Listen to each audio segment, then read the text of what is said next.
So, Jeff, I realize that Fantasy Island is an adaptation of the television series. What challenges did you face in adapting it into movie format?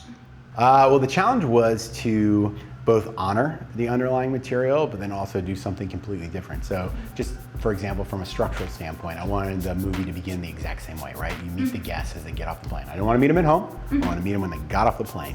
And then I wanted their fantasies to start to unfold as if it was just an episode of the show.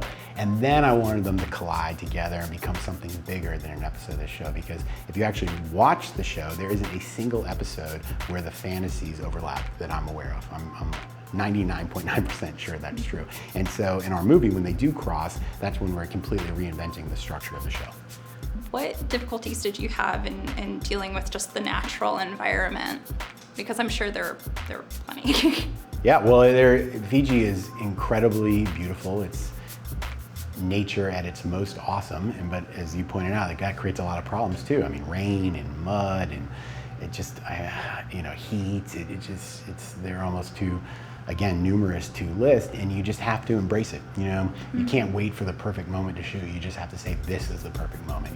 The island is a character in our movie, so I wanted Fiji to be a character in our production, and I had to work with Fiji the same way I worked with my director of photography or my production designer, just to collaborate and try to make the best movie possible. In developing the character of the island, what were you thinking of in terms of what the audience would take from it, and also just the surrealist elements of the character? That's what's great about an island, is it feels like you're going somewhere else, somewhere that doesn't exist necessarily in our world. So you have these very real people who feel very grounded and relatable, but they're entering this fantastic place.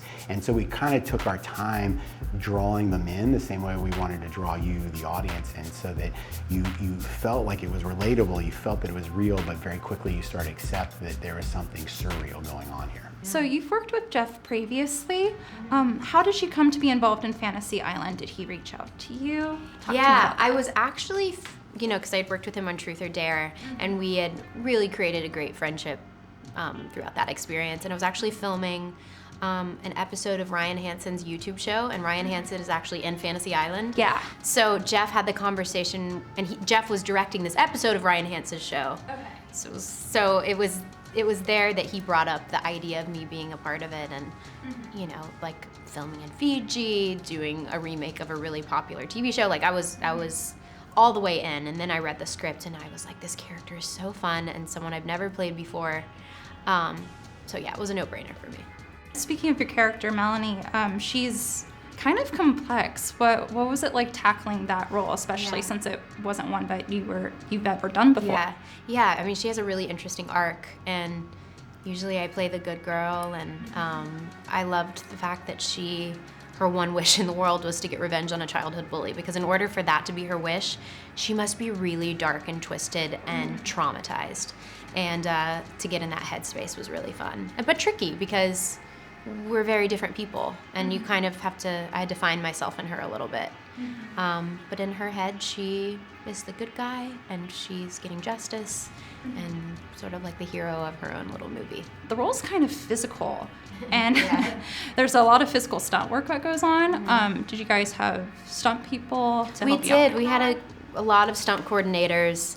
I didn't do all of my stunts. There's a couple, like some water work that I wasn't a part of, and they trusted me to do about half of it, and the other half they're like, we're gonna leave it to the professionals.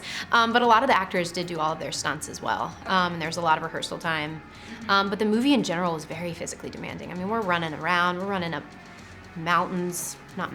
cliff. We were running a lot, I'll just leave it at that. And the climate there is very different than what we're used to. It's very hot and very humid. But it was fun. We were all in really good shape by the end of it. Knowing the consequences of Fantasy Island, would you still want to go to Fantasy Island? And if so, what would your fantasy be? Yeah, I mean, now knowing that there's the possibility of things going very wrong, and that it's actually real, and that the things that are happening are real, no, I'm good. I think I'm good here. That's and fair. I don't want to rewrite history. I'm good. Yeah.